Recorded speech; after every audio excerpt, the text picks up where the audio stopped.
Hello,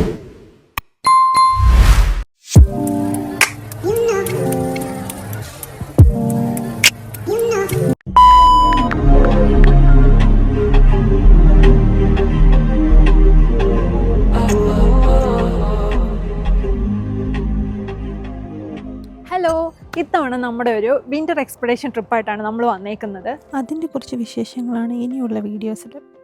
നമ്മൾ Europe road trip നടത്തുന്ന motor ഹോമിലാണ്. ഇപ്പം നമ്മൾ ഡിപ്പോട്ടിൽ നിന്ന് നമ്മുടെ വണ്ടി ഹയർ ചെയ്തു. എന്നിട്ടിപ്പോൾ നമ്മൾ വീട്ടിലേക്ക് പൊയ്ക്കൊണ്ടിരിക്കുക. ഇനി നമ്മൾ വീട്ടിൽ പോയിട്ട് നമ്മുടെ സാധനങ്ങളൊക്കെ വണ്ടിയിൽ ലോഡ് ചെയ്യണം. എന്നിട്ടായിരിക്കും നമ്മളിവിടെ യാത്ര തിരിക്കുന്നത്. നമ്മൾ ഡോവർ ടു കാലൈസ് റൂട്ടാണ് ഫെറി ബുക്ക് ചെയ്തേക്കുന്നത്. നാളെ രാവിലെയാണ് നമ്മുടെ ഫെറിയുടെ ടൈം. നമുക്ക് ഒരുപാട് സാധനങ്ങളുണ്ടായിരുന്നു വണ്ടിയിൽ ലോഡ് ചെയ്യാൻ വേണ്ടിയിട്ട്. അത്യാവശ്യം ഒരു ലോങ് ട്രിപ്പാണല്ലോ പോകുന്നത്. അങ്ങനെ നമ്മൾ ഓൾമോസ്റ്റ് വണ്ടിയിൽ സാധനങ്ങളൊക്കെ ലോഡ് ചെയ്തു. ഇപ്പം നമ്മളൊന്ന് ക്രോസ് വെരിഫൈ ചെയ്തുകൊണ്ടിരിക്കുക, എല്ലാ സാധനവും ഉണ്ടോ, നമ്മളെന്തെങ്കിലും മിസ്സാക്കിയിട്ടുണ്ടോ. എന്തായാലും നമ്മളിങ്ങനെ ഒരു ജേർണി പ്ലാൻ ചെയ്യുന്ന സമയത്ത് നമ്മൾ എത്രയൊക്കെ ചെക്ക് ലിസ്റ്റ് ഉണ്ടെങ്കിൽ തന്നെ നമ്മൾ ചില കാര്യങ്ങളൊക്കെ മിസ്സാക്കും. എനിക്കിന്ന് മോർണിംഗ് ഹാഫ് ഡേ ഷിഫ്റ്റ് ഉണ്ടായിരുന്നു. അപ്പോൾ ആകെ ഹാർബറി ആയിരുന്നു. സോ നമ്മൾ വണ്ടി അവിടെ നിന്ന് എൻ്റെ ഷിഫ്റ്റ് കഴിഞ്ഞപ്പം ഡയറക്റ്റ് ഹയർ ചെയ്തിട്ട് വന്നു. എന്നിട്ടാണ് നമ്മൾ സാധനങ്ങളൊക്കെ ലോഡ് ചെയ്തത്. അപ്പം നമുക്ക് വണ്ടിയുടെ അകത്തൊന്ന് ജസ്റ്റ് കയറി കാണാം. ഫുള്ള് നമ്മൾ ഈ ഒരു രീതിയിലാണ് അറേഞ്ച് ചെയ്തേക്കുന്നത്. നമ്മളിങ്ങനെ ഒരു 9 ഡേയ്സ് ട്രിപ്പ് ആയതുകൊണ്ട് തന്നെ അത്യാവശ്യം വലിയൊരു ചെക്ക് ലിസ്റ്റായിരുന്നു നമുക്കുണ്ടായിരുന്നത്. നമ്മൾ ഓരോ കാര്യങ്ങളും നേരത്തെ തന്നെ ഷെഡ്യൂൾ ചെയ്ത് നമ്മൾ ഓൾറെഡി ഒരു നോട്ട് പ്രിപ്പയർ ചെയ്തിട്ടുണ്ടായിരുന്നു. എന്തെല്ലാം കാര്യങ്ങൾ നമ്മൾ വിട്ടു പോകരുത്, എന്തെല്ലാം കാര്യങ്ങൾ ശ്രദ്ധിക്കണം, അങ്ങനെയുള്ള പല കാര്യങ്ങളും നമ്മൾ നേരത്തെ തന്നെ ഒരു നോട്ട് പ്രിപ്പയർ ചെയ്തിട്ടുണ്ടായിരുന്നു. ഞങ്ങൾക്ക് ഈവൻ ഫുഡ് ഷെഡ്യൂൾ പോലും ഉണ്ട്. ഈ ഒരു 9 ഡേയ്സിലത്തേക്ക് പോകുമ്പം നമ്മൾ ഓരോ ദിവസവും കഴിക്കേണ്ട ഫുഡ് എന്തൊക്കെയാണ് കുക്ക് ചെയ്യേണ്ടത്, അങ്ങനെ ഒരു ഫുഡ് ഷെഡ്യൂൾ തന്നെ നമ്മൾ ഓൾറെഡി പ്രിപ്പയർ ചെയ്ത് വെച്ചിട്ടുണ്ട്. എത്രത്തോളം വർക്കാവുമെന്ന് അറിയില്ല. അങ്ങനെ എല്ലാ ലോഡിങ് പരിപാടികളും നമ്മൾ ഫിനിഷ് ചെയ്തിട്ട് നമ്മുടെ ജേർണി സ്റ്റാർട്ട് ചെയ്തേക്കാണ്. ഇപ്പോൾ ടൈം ഒരു 11 o'clock ആയി. നമുക്ക് മോർണിംഗ് 5 o'clock ഫെറി ഉള്ളത്. അപ്പം നമ്മുടെ ഒരു പ്ലാനിങ് എന്ന് വെച്ചാൽ നമ്മൾ സ്ട്രെയിറ്റ് ഡോവർ പോവുകയാണ്. എന്നിട്ട് അതിൻ്റെ അടുത്ത് ഏതെങ്കിലും ഒരു ലൊക്കേഷനിൽ നമ്മൾ കുറച്ച് നേരം ഒന്ന് റെസ്റ്റ് എടുത്തതിന് ശേഷം ഫെറിയുടെ ടൈം ആകുമ്പോഴത്തേന് ഡോവറിലേക്ക് കയറാമെന്നാണ്, ഫെറി പോർട്ടിലോട്ട് കയറാമെന്നാണ് നമ്മുടെ ഇപ്പോഴത്തെ പ്ലാനിങ്. നമ്മൾ കുറച്ച് സ്ലോ ആയിട്ടായിരുന്നു ഡ്രൈവ് ചെയ്ത് വന്നത്. അതുകൊണ്ട് നമുക്കൊരു അറൗണ്ട് 2 hours ഇടയ്ക്കൊന്ന് ബ്രേക്ക് ടൈം കിട്ടിയിട്ടുണ്ടായിരുന്നുള്ളൂ. ഇപ്പം നമ്മൾ ഡോവർ പോർട്ടിലെത്തി. നമ്മൾ ഫെറി ചെക്ക് ഇൻ ചെയ്യാൻ വേണ്ടിയിട്ട് പൊയ്ക്കൊണ്ടിരിക്കുക. ഈ റോഡൊക്കെ ശരിക്കും ഭയങ്കര നാരോ റോഡായിട്ടാണ് നമുക്ക് ഫീൽ ചെയ്തത്. അതുകൊണ്ട് നമുക്ക് ശരിക്കും പേടിയുണ്ടായിരുന്നു ഇതിൻ്റെ അകത്തോട് ഈ മോട്ടോർ ഹോം കയറി പോകുമെന്നൊക്കെ. പിന്നെ അവിടെ എല്ലാം ആൾക്കാരുണ്ടായിരുന്നു ഡയറക്ഷൻസ് കാണിച്ചു തരാൻ വേണ്ടിയിട്ട്. ഫസ്റ്റ് ചെക്ക് ഇൻ പോയിൻ്റ് എന്ന് പറയുന്നത് പോലീസ് ചെക്ക് ഇൻ പോയിൻ്റ് ആയിരുന്നു. അവിടെ നമ്മൾ നമ്മുടെ 4 പേരുടെയും പാസ്പോർട്ടൊക്കെ അവിടെ സബ്മിറ്റ് ചെയ്തു. അവർ അത് വെരിഫൈ ചെയ്തതിന് ശേഷം നമുക്ക് അകത്തേക്ക് കയറ്റി വിടുകയാണ് ഉണ്ടായത്. അവിടെ അങ്ങനെ കുറച്ച് ടൈം, അറൗണ്ട് ഒരു 5 minutes ടൈം സ്പെൻഡ് ആയിട്ടുണ്ടായിരുന്നു. പിന്നെ അവർക്ക് നമ്മൾ 4 പാസഞ്ചേഴ്സിനെ കാണണമായിരുന്നു. 4 പേരുടെയും ഫേസ് അവർ കണ്ട് അവർ അപ്രൂവ് ചെയ്തതിന് ശേഷമാണ് നമ്മൾ അകത്തേക്ക് കയറ്റി വിട്ടത്.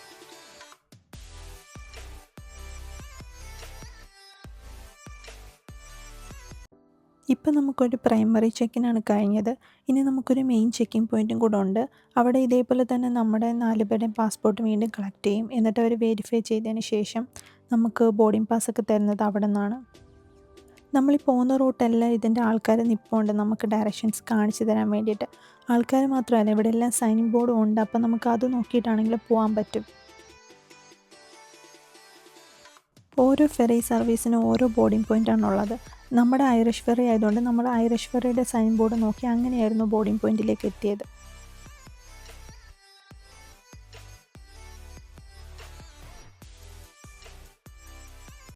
ഈ കാണുന്നതാണ് നമ്മുടെ മെയിൻ ചെക്ക് ഇൻ പോയിൻ്റ് എന്ന് പറയുന്നത്. ഇവിടെ നമ്മുടെ പാസഞ്ചേഴ്സിൻ്റെ എല്ലാം പാസ്പോർട്ട് കളക്ട് ചെയ്യും. എന്നിട്ട് അവരതിൽ നമുക്ക് സീൽ അടിച്ചു തരുന്നത് ഈ ചെക്ക് ഇൻ പോയിൻ്റിൽ വെച്ചിട്ടാണ്. ഇവിടെയും അവർ നമ്മുടെ പാസ്പോർട്ട് ഡോക്യുമെൻറ്റേഷൻ വെരിഫൈ ചെയ്ത് പാസഞ്ചേഴ്സിനെ കൺഫേം ചെയ്തിട്ടാണ് നമുക്ക് സീൽ അടിച്ച് തരുന്നത്. നമ്മുടെ വിസയും കാര്യങ്ങളൊക്കെ അവരിവിടെ ചെക്ക് ചെയ്യുന്നുണ്ട്. നമ്മുടെ എല്ലാ ചെക്കിൻസും കഴിഞ്ഞു. ഫൈനലി നമ്മുടെ ബോർഡിംഗ് പാസ് കയ്യിൽ കിട്ടി. അതിൻ്റെ കൂട്ടത്തിൽ നമുക്ക് 227 ആണ് നമ്മുടെ ലൈൻ നമ്പർ എന്ന് പറയുന്നത്. അപ്പോൾ ഈ 227 നോക്കിയിട്ടാണ് നമ്മൾ ആ ഒരു ലൈനിലാണ് ഫെറിയിലേക്ക് കയറാൻ വേണ്ടിയിട്ട് ക്യൂ നിൽക്കേണ്ടത്. ഇവിടെ നിൽക്കുമ്പോൾ തന്നെ നമുക്ക് കാണാൻ പറ്റും, ഫെറിയുടെ മൂവ്മെൻറ്റ്സ് നമുക്ക് ഇവിടെ നിൽക്കുമ്പോൾ തന്നെ നമുക്ക് കാണാൻ പറ്റും. ശരിക്കും നമ്മളൊരു അറൗണ്ട് 1 അവറോളം ഇവിടെ പോസ്റ്റായി. അത്രയും നേരം നമുക്ക് ഫെറിയുടെ അകത്തേക്കുള്ള എൻട്രൻസിന് വേണ്ടിയിട്ട് നമ്മൾ വെയിറ്റ് ചെയ്തു. ഇത് മോർണിംഗ് ഫെറി ആണെങ്കിൽ അത്യാവശ്യം നല്ല തിരക്കുണ്ടായിരുന്നു. നമ്മൾ വരുന്ന വഴിയിലൊക്കെ ആണെങ്കിൽ അത്യാവശ്യം ക്യൂ ഉണ്ടായിരുന്നു. ഇപ്പോൾ 2 ചെക്ക്-ഇൻ പോയിൻറ്റിലാണെങ്കിൽ പോലും നമ്മൾ കുറച്ച് നേരം ക്യൂ നിന്നിട്ടാണ് ഉള്ളിലേക്ക് കയറി വന്നത്. ഇപ്പം നമ്മൾ ഇനിയിപ്പം ഫെറിയുടെ എൻട്രൻസ് പോർഷനിലോട്ട് പൊയ്ക്കൊണ്ടിരിക്കുക. പക്ഷേ ഈ എൻട്രൻസ് പോർഷനിലോട്ട് എത്തുന്നതിന് തൊട്ട് മുന്നേ വരെ അവർ അറൗണ്ട് ഒരു 1 അവറോളം നമ്മളെ വെയിറ്റ് ചെയ്യിപ്പിച്ചു. നമ്മളിങ്ങനെ വെയിറ്റ് ചെയ്യേണ്ടി വരുന്നതൊക്കെ കൊണ്ടായിരിക്കും ഇവർ നമ്മുടെ അടുത്ത് നേരത്തെ പറയുന്നുണ്ടായിരുന്നു 60 മിനിറ്റ്സ് ബിഫോർ നമ്മളവിടെ ഉണ്ടായിരിക്കണം എന്നുള്ളത്. ആ ഒരു 1 അവറാണ് നമുക്കിപ്പോൾ ഇവിടെ സ്പെൻഡ് ആയേക്കുന്നത്.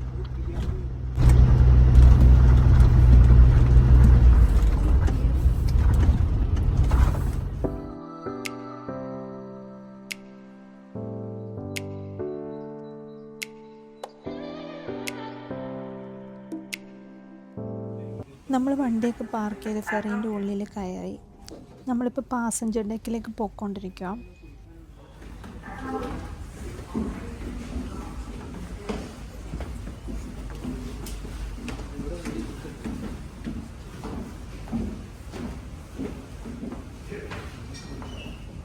ഫൈനലി നമ്മൾ നമ്മുടെ ഫെറിയിൽ ഓൺ ബോർഡ് ചെയ്തിരിക്കുകയാണ്. ഇപ്പം നമ്മുടെ ക്രൂയിസ് ജസ്റ്റ് സ്റ്റാർട്ടായിട്ടുണ്ട്. നമ്മളിപ്പോൾ ഡോവറിൽ നിന്നാണ് ഫെറി എടുത്തേക്കുന്നത്. ഇത് ഫ്രാൻസിലെ കലൈസ് എന്ന് പറഞ്ഞിട്ടുള്ള സ്ഥലത്താണ് അറൈവൽ വരുന്നത്.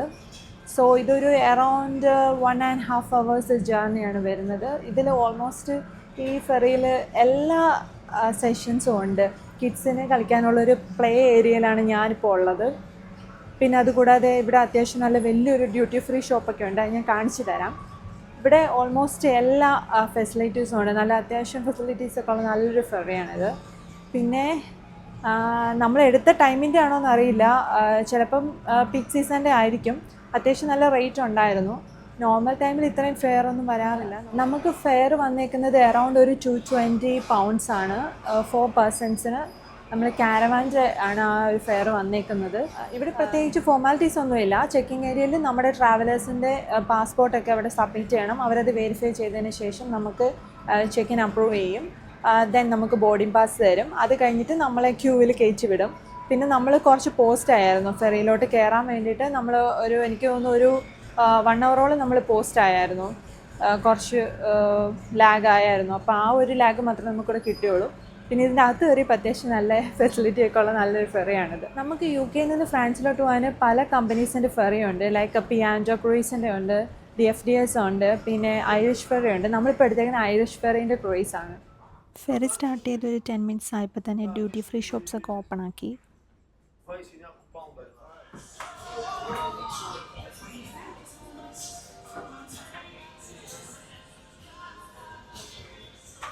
ഇത് ശരിക്കും നമുക്കൊരു ഫെറിൻ്റെ ഉള്ളിലെ ഡ്യൂട്ടി ഫ്രീ ഷോപ്പാണെന്ന് പറയില്ല. നമുക്ക് ശരിക്കും ഒരു എയർപോർട്ടിൻ്റെ ഉള്ളിലേക്ക് കാണുന്ന ആ ഒരു ഫീൽ നമുക്കിവിടെ കിട്ടുന്നുണ്ട്.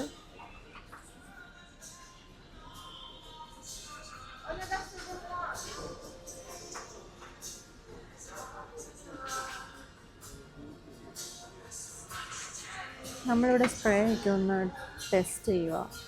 മണമുണ്ടോ? നല്ല പൈസയുണ്ട്. മണമുള്ളതുപോലെ നല്ല പൈസയുണ്ട്. 80 pound അതിന്. 8,000 രൂപ. അതെ.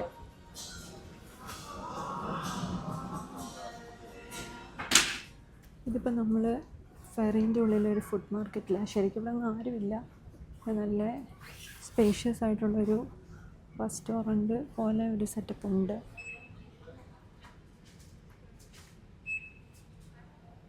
രാവിലെ ആയതുകൊണ്ടായിരിക്കും ചിലപ്പോൾ ഇവിടെ ഒന്നും ആരും ഇല്ലാത്തത്. ഇപ്പോൾ 6 മണിയായിട്ടേ ഉള്ളൂ. അതുകൊണ്ട് ഇവിടെ ഒന്നും പ്രത്യേകിച്ച് ആരും ഇല്ല. നമ്മളങ്ങനെ ഫൈനലി ഫ്രാൻസിലെ കലൈസിലെത്തി. കലൈസ് പോർട്ടിലാണ് ഇപ്പോൾ ഉള്ളത്. ഇപ്പം നമ്മൾ നമ്മുടെ വണ്ടിയെടുത്ത് പോർട്ടിൽ നിന്ന് പുറത്തേക്ക് പോയിക്കൊണ്ടിരിക്കുക. നമ്മൾ ഫ്രാൻസിലെത്തിയപ്പോൾ ഫേസ് ചെയ്തൊരു പ്രോബ്ലം എന്ന് വെച്ചാൽ നമുക്ക് നെറ്റ്വർക്ക് കവറേജ് കിട്ടുന്നില്ലായിരുന്നു. നമ്മൾ എയർ ആലോൻ്റെ യൂറോപ്പ് കവറേജ് പാക്കേജായിരുന്നു റീചാർജ് ചെയ്തിരുന്നത്. പക്ഷേ അവിടെ നെറ്റ് എന്തോ ഫെറിയിൽ നിന്ന് നമ്മൾ ഇറങ്ങിയതിന് ശേഷം നമുക്ക് നെറ്റ്വർക്ക് കിട്ടാൻ കുറച്ചേറെ ഡിലേ ആയി. അതുകൊണ്ട് തന്നെ നമുക്ക് ലൊക്കേഷൻ ഫൈൻഡ് ചെയ്യാൻ പറ്റുന്നില്ലായിരുന്നു. നമുക്ക് ഗൂഗിൾ മാപ്പിലാണെങ്കിലും നമുക്ക് ലൊക്കേഷൻ ഇടാൻ മൊബൈൽ ഡാറ്റ ഇല്ലാത്തതുകൊണ്ട് നമ്മൾ കുറച്ച് നേരം സ്ട്രഗിൾ ചെയ്തായിരുന്നു. പിന്നെ നമുക്ക് കുറച്ച് ടൈം കഴിഞ്ഞപ്പോൾ നമ്മുടെ ഫോണിലെ റേഞ്ചൊക്കെ വന്നു. അങ്ങനെ നമുക്ക് ഗൂഗിൾ മാപ്പ് ആക്സസ് കിട്ടി. ഈ കലൈസിൽ നിന്ന് അറൗണ്ട് ഒരു 4 അവേഴ്സോളം ഉണ്ട് നമ്മുടെ ഈ ക്യാമ്പ് സൈറ്റിലേക്ക് എത്താൻ വേണ്ടിയിട്ട്. അതും ഒരു ലോങ് ജേർണി തന്നെ ആയിരുന്നു.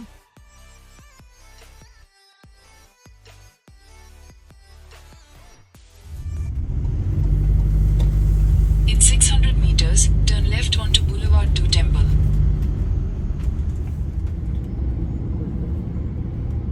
നമ്മൾ പാരീസിലേക്കാണ് ആദ്യം പോകാൻ വേണ്ടി പ്ലാൻ ചെയ്തിരുന്നെങ്കിലും നമ്മൾ കുറച്ച് ലേറ്റ് ആയതുകൊണ്ട് നമ്മൾ നേരെ ഇപ്പോൾ ക്യാമ്പ് സൈറ്റിലേക്കാണ് പോയിക്കൊണ്ടിരിക്കുന്നത്. നമ്മളിപ്പം നമ്മുടെ ക്യാമ്പ് In സൈറ്റിലോട്ട് 300 meters, പോയിക്കൊണ്ടിരിക്കുക. turn right onto Chemin de l'Écluse. നമ്മളിവിടെ പാരീസിലൊരു ക്യാമ്പ് സൈറ്റ് ബുക്ക് ചെയ്തിട്ടുണ്ടായിരുന്നു. സോ നമ്മളിപ്പോൾ അതിൻ്റെ ലൊക്കേഷൻ ഫൈൻഡ് ചെയ്ത് ഏകദേശം അടുക്കാറായി. ഒരു 3 മിനിറ്റ്സ് കാണിക്കുന്നുണ്ട്. പക്ഷേ ഈ ലൊക്കേഷനൊക്കെ കണ്ടിട്ടൊരു പന്തികേട്. നോർമൽ ക്യാമ്പ് സൈറ്റ്സൊക്കെ ഒരുമാതിരി റൂറൽ സൈഡാണ് ഉണ്ടാവാറ്. പക്ഷേ ഇതൊരു സിറ്റി വൈബുള്ളൊരു സ്ഥലമാണ്. പപ്പ നോക്കുന്നു കേട്ടോ.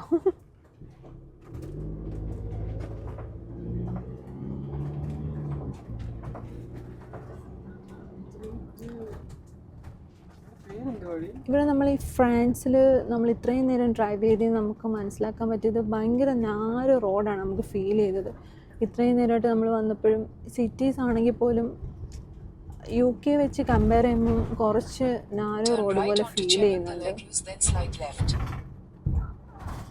പ്രത്യേകിച്ച് ഇങ്ങനെയുള്ള മോട്ടോർ ഹോം പോലുള്ള വലിയ വണ്ടിയൊക്കെ ആയിട്ട് വരുമ്പം നമുക്കത് കുറച്ച് ബുദ്ധിമുട്ടാണ്. ഇനിയിപ്പം നമ്മൾ മെയിൻ സിറ്റീസിലോട്ടൊന്നും പോയിട്ടില്ല. ഇപ്പോൾ പാരീസിലോട്ടൊക്കെ പോകുമ്പം എന്താ അവസ്ഥ എന്ന് അറിയില്ല. 2.5 വിഡ്ത്ത് കാണിക്കുന്നല്ലോ. ഇത് നമ്മൾ മറ്റേ കപ്പലൊക്കെ കിടക്കുന്നല്ലോ.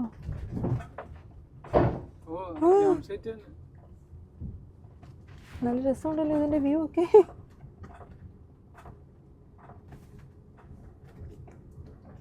ക്യാമ്പ് സൈറ്റ് അങ്ങോട്ടാ? Camping. In 300 meters, slide right. Finally നമ്മൾ നമ്മുടെ ക്യാമ്പ് സൈറ്റ് കണ്ടുപിടിച്ചിരിക്കുകയാണ്. അത് തന്നെ, റിവർ ഡി പാരീസ്.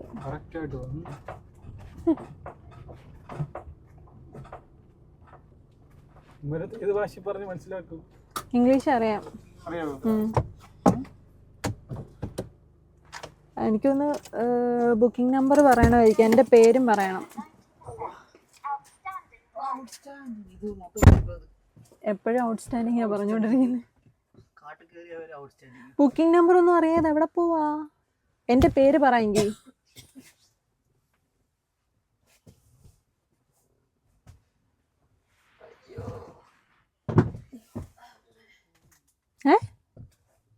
ഓപ്പൺ ആയി, ഒന്നും പറയണ്ട.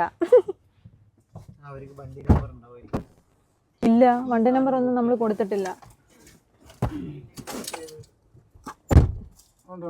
ബുക്ക് ചെയ്തവരെ വരുത്തോളായിരിക്കും.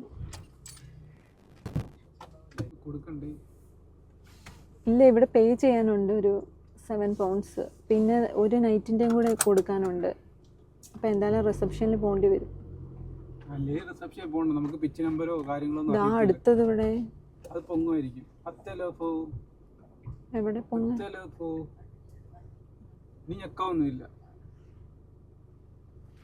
അപ്പൊ ഇതെങ്ങനെ പൊങ്ങുന്നതുകൊണ്ട് അവിടെ ക്യാമറ ഉണ്ടല്ലോ. ഇല്ല, പിടിക്കും.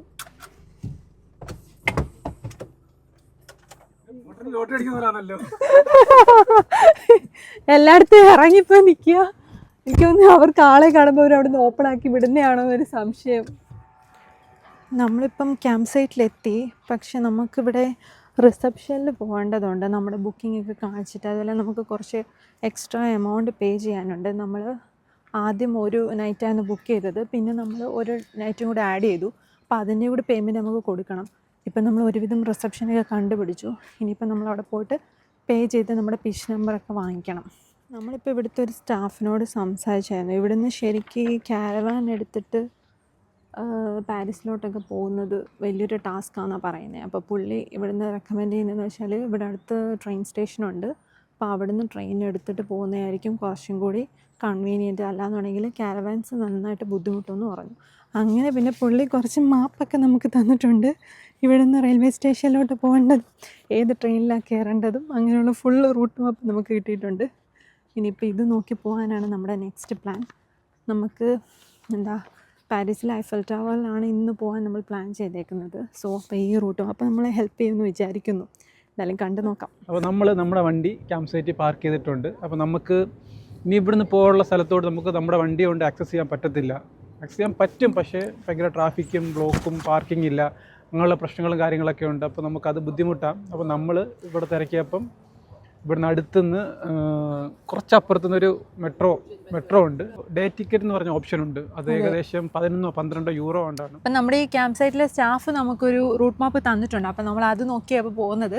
നമ്മളിവിടെ അടുത്തൊരു റെയിൽവേ സ്റ്റേഷനുണ്ട്. അപ്പോൾ ഫസ്റ്റ് നമ്മൾ റെയിൽവേ സ്റ്റേഷനിൽ പോകുന്നു. പിന്നെ അവിടെ നമ്മൾ മെട്രോ അല്ലേ, റെയിൽവേ സ്റ്റേഷനിൽ നിന്ന് ട്രെയിൻ എടുത്ത് വേറെ സ്റ്റോപ്പിൽ പോയി. പിന്നെ അവിടെ നിന്ന് മെട്രോ ഉണ്ട്.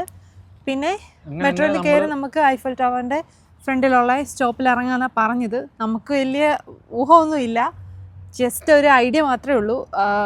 റൂട്ട് മാപ്പും കയ്യിലുണ്ട്. സോ നമ്മൾ വിചാരിക്കുന്നത് അത് ഹെൽപ്ഫുൾ ആയിരിക്കും. ഇതാ കേട്ടോ റൂട്ട് മാപ്പ്. സോ നമുക്ക് നോക്കാം. ഇന്നത്തെ നമ്മുടെ ഒരു ചെറിയൊരു അഡ്വഞ്ചർ ട്രിപ്പ് എന്ന് വേണമെങ്കിൽ പറയാം. നമുക്കറിയാത്ത സ്ഥലത്തല്ലേ നമ്മളിങ്ങനെ ട്രെയിൻ ആക്സസും മെട്രോ ആക്സസ് ഒക്കെ എടുത്ത് പോവാണ്. പ്രത്യേകിച്ച് ഇവിടെ ലാംഗ്വേജ് ഒരു ഇഷ്യൂ ആണ്. എല്ലാവർക്കും ഒന്നും ഇംഗ്ലീഷ് അറിയില്ല. ഓൾമോസ്റ്റ് ഇവിടെ ഉള്ള ആൾക്കാരെല്ലാം ഫ്രഞ്ച് മാത്രമേ അറിയത്തുള്ളൂ. അതെ, ഫ്രഞ്ച് മാത്രമാണ് സംസാരിക്കുന്നത്. സോ ഇംഗ്ലീഷ് കുറച്ച് ബുദ്ധിമുട്ടാണ്, എന്നാലും കുഴപ്പമില്ല. ഒരു ഡിഫറെൻറ്റ് എക്സ്പീരിയൻസ് അല്ലേ. റെയിൽവേ സ്റ്റേഷനിലെത്തിയ അവസ്ഥ ശരിക്കും പരിതാപകരമായിരുന്നു. നമുക്ക് ഇവരുടെ ഫുള്ള് കാണാൻ പറ്റുന്ന ഫ്രഞ്ച് ലാംഗ്വേജിലായിരുന്നു. ഇംഗ്ലീഷിലേക്ക് നമുക്ക് ട്രാൻസ്ലേറ്റ് ചെയ്യാൻ നമ്മൾ ഒരുപാട് കഷ്ടപ്പെട്ടു. നമുക്ക് ഫൈനലി അവിടെ ഒരാൾ നമ്മളെ ഹെൽപ്പ് ചെയ്യാൻ വേണ്ടിയിട്ട് വന്നു. അങ്ങനെ പുള്ളിയാണ് നമുക്ക് 4 പേർക്കും ടിക്കറ്റ് എടുത്ത് തന്നത്. ടിക്കറ്റ് കൈ കിട്ടിയിട്ടും വലിയ കാര്യമൊന്നുമില്ലായിരുന്നു. ഈ ടിക്കറ്റ് നമ്മൾ എവിടെയാണ് ഇത് ഇൻസേർട്ട് ചെയ്യേണ്ടതെന്ന് നമുക്ക് ഫുള്ള് കൺഫ്യൂഷനായിരുന്നു. നമ്മളവിടെ കുറച്ചേറെ ടൈം സ്പെൻഡ് ചെയ്തു. എന്നിട്ടാണ് നമ്മൾ ഈ ടിക്കറ്റ് ഇൻസേർട്ട് ചെയ്യുന്ന പോർട്ടൊക്കെ കണ്ടുപിടിച്ച് നമ്മൾ ഉള്ളിലേക്ക് കയറിയത്. ടിക്കറ്റൊക്കെ ഇൻസേർട്ട് ചെയ്ത് ശരിക്കും ഉള്ളിൽ കയറിയപ്പോൾ നമ്മുടെ ഓരോരുത്തരുടെ റിയാക്ഷൻ എന്തോ വലിയ കാര്യം കണ്ടുപിടിച്ച പോലെ ആയിരുന്നു. അതെല്ലാം നമ്മുടെ ഫേസിൽ എവിഡൻ്റ് ആയിരുന്നു. അത്രയ്ക്ക് നമ്മളവിടെ കുറച്ച് ടൈം സ്ട്രഗിൾ ചെയ്തായിരുന്നു. ഈ ടിക്കറ്റ് എടുക്കാൻ വേണ്ടിയിട്ടാണെങ്കിലും ഇതിൻ്റെ ഉള്ളിലേക്ക് കയറാൻ വേണ്ടിയിട്ടാണെങ്കിലും ശരിക്കും പെട്ടുപോയൊരവസ്ഥയായിരുന്നു. ഇനിയാണ് ശരിക്കും ഞങ്ങൾ സ്ട്രഗിൾ ചെയ്യാൻ പോകുന്നത്. നമുക്കിപ്പോൾ ഈ സ്റ്റേഷനിൽ നിന്ന് ട്രെയിൻ കയറണം. ട്രെയിൻ കയറിയിട്ട് നമ്മൾ ഇടയ്ക്ക് വേറൊരു സ്റ്റേഷനിൽ ഇറങ്ങണം. ഇറങ്ങിയിട്ട് ആ സ്റ്റേഷനിൽ നിന്ന് നമ്മൾ ട്യൂബ് എടുത്തിട്ടാണ് നമ്മൾ ഐഫൽ ടവറിൻ്റെ സ്റ്റേഷനിൽ പോകുന്നത്. അപ്പം നമുക്ക് സ്റ്റേഷൻ്റെ പേര് മാത്രമേ അറിയുള്ളൂ. അണ്ടർഗ്രൗണ്ട് മെട്രോ എന്നൊക്കെ ആകുമ്പോൾ നമ്മൾ എന്തായാലും കുറച്ചധികം നടക്കേണ്ടിയൊക്കെ വരും. അപ്പോൾ നമുക്ക് പ്രോപ്പറായിട്ട് സ്പോട്ട് അറിയില്ല എന്നുണ്ടെങ്കിൽ നമ്മൾ ശരിക്കും പെട്ടുപോകും. അതിൻ്റെയൊക്കെ ഒരു ചെറിയൊരു ടെൻഷനും കാര്യങ്ങളൊക്കെ ഞങ്ങൾക്ക് ഉണ്ടായിരുന്നു. അതുമാത്രമല്ല ഫോണൊക്കെ നമുക്ക് ശരിക്കും ഓപ്പണായിട്ട് പിടിക്കാനൊക്കെ പേടിയുണ്ടായിരുന്നു. കാരണം അവിടെ കുറച്ച് മോഷണം അങ്ങനത്തെ കുറച്ച് കലാപരിപാടികളൊക്കെ ഉണ്ടെന്ന് നമ്മൾ അറിഞ്ഞിട്ടുണ്ടായിരുന്നു. സോ നമുക്ക് ഓപ്പണായിട്ട് ഫോണൊന്നും പിടിക്കാൻ പറ്റാത്തൊരു സാഹചര്യമൊക്കെ ആയിരുന്നു. ആ ഒരു ടെൻഷൻ വേറെ, അറിയാത്ത സ്ഥലത്തേക്ക് പോകുന്ന ടെൻഷൻ വേറെ, അങ്ങനെ ഒരുപാട് കാര്യങ്ങളാണ് ഇങ്ങനെ മൈൻഡിൽ പൊയ്ക്കൊണ്ടിരിക്കുന്നത്.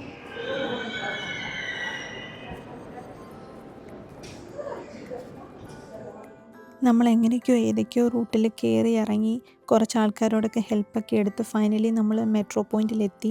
ഇനി ഇവിടുന്ന് ഈ ട്യൂബ് കയറിയിട്ടാണ് നമ്മൾ ഐഫൽ ടവറിൻ്റെ സ്റ്റേഷനിൽ പോയി ഇറങ്ങുന്നത്. അതായത് നമ്മുടെ എക്സാക്റ്റ് സ്പോട്ടിൽ പോയി ഇറങ്ങുന്നത്.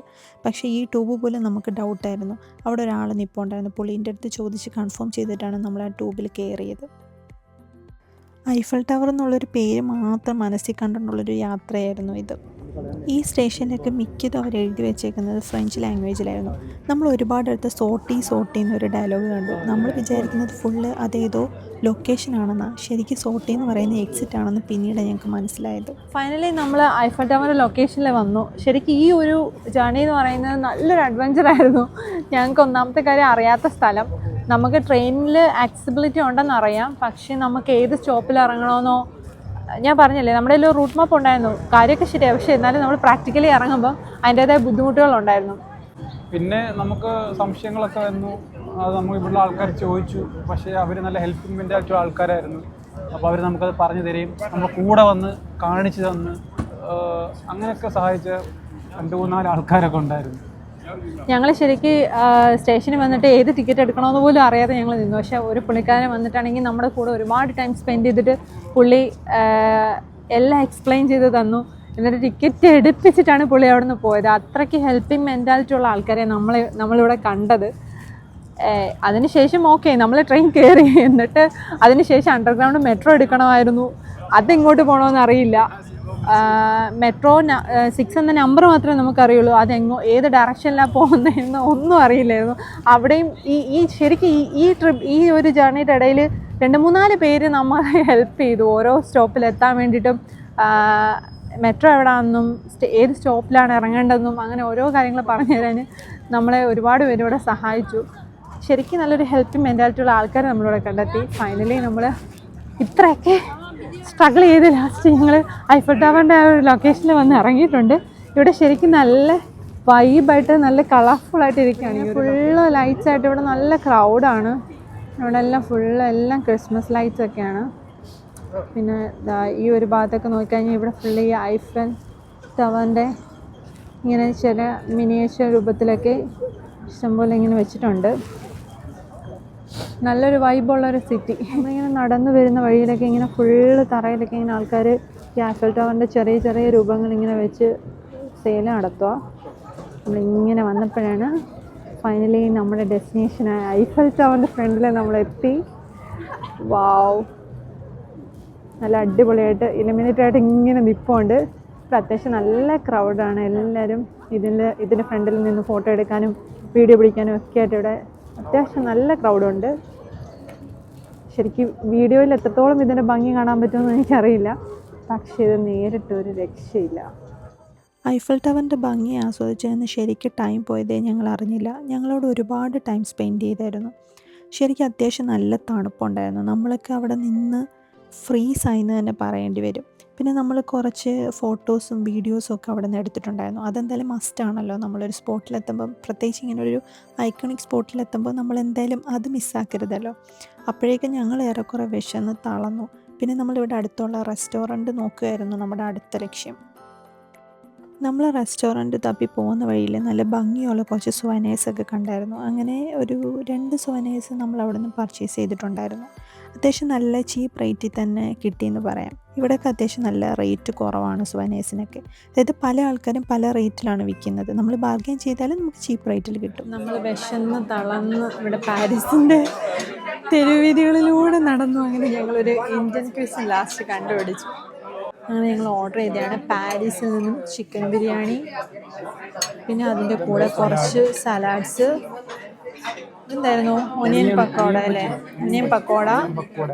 പിന്നെ ഇതെന്താ? ബട്ടർ നാന്, ഗാർലിക് നാന്, ചിക്കൻ വിന്താലു, ലാമ്പ് എന്തായിരുന്നു? ലാമ്പ് ടിക്ക മസാല. ഇത്രയാണ് നമുക്ക് ഇവിടുന്ന് കിട്ടിയത്. നല്ല തിരക്കുള്ള റെസ്റ്റോറൻ്റാണ്. ഇൻഡോ പാകിസ്ഥാൻ റെസ്റ്റോറൻറ്റാണ്. അപ്പം നമ്മളിവിടെ നിന്ന് ഫുഡ് കഴിക്കാനുള്ള ആക്രാന്തത്തിൽ നിൽക്കുക. കഴിച്ച് ടേസ്റ്റ് ചെയ്തിട്ട് പറയാം എങ്ങനെ ഉണ്ടെന്ന്. എങ്ങനെയുണ്ട് ഫുഡ്? കൊള്ളാമോ? നമ്മൾ നൈറ്റ് ഡിന്നറൊക്കെ കഴിച്ചത് ഈ റെസ്റ്റോറൻറ്റിൽ നിന്നാണ് നമ്മളിന്ന് ഫുഡ് കഴിച്ചത്. നല്ല ഫുഡൊക്കെ ആയിരുന്നു. അത്യാവശ്യം എക്സ്പെൻസീവ് ആയിരുന്നു. നമ്മളിവിടെ ഒരുപാട് റെസ്റ്റോറൻറ്റ്സ് നോക്കിയായിരുന്നു. മെയിനായിട്ട് ഇന്ത്യൻ ക്യൂസിൻസ് അങ്ങനെയൊക്കെയാണ് നമ്മൾ നോക്കിയത്. അപ്പോൾ നമ്മൾ ആദ്യം കണ്ടുപിടിച്ചത് ഇത് ഓപ്പോസിറ്റ് സൈഡ് കാണുന്ന ആ റെസ്റ്റോറൻ്റ് ആയിരുന്നു. അവിടെ ടേബിളൊക്കെ റിസർവ് ചെയ്യണമായിരുന്നു. പിന്നെ നമ്മൾ ഈ റെസ്റ്റോറൻറ്റിൽ വന്നപ്പം ഇവിടെ വേക്കൻ്റ് ഉണ്ടെന്ന് പറഞ്ഞു 4 പേർക്ക്. അങ്ങനെ നമ്മളിവിടെ കയറി ഫുഡൊക്കെ കഴിച്ചു. ഇനി നമ്മൾ തിരിച്ച് നമ്മുടെ ക്യാമ്പ് സൈറ്റിലോട്ട് പോവാം. അപ്പോൾ നമ്മൾ ബോൾട്ട് ബുക്ക് ചെയ്തിട്ടുണ്ട്. ബോൾട്ടിന് വേണ്ടി വെയിറ്റ് ചെയ്ത് നിൽക്കുക. അപ്പോൾ ഇന്നത്തെ വിശേഷങ്ങൾ അത്രയേ ഉള്ളൂ. പുതിയ വിശേഷങ്ങളായിട്ട് അടുത്ത വീഡിയോയിൽ കാണാം. Bye.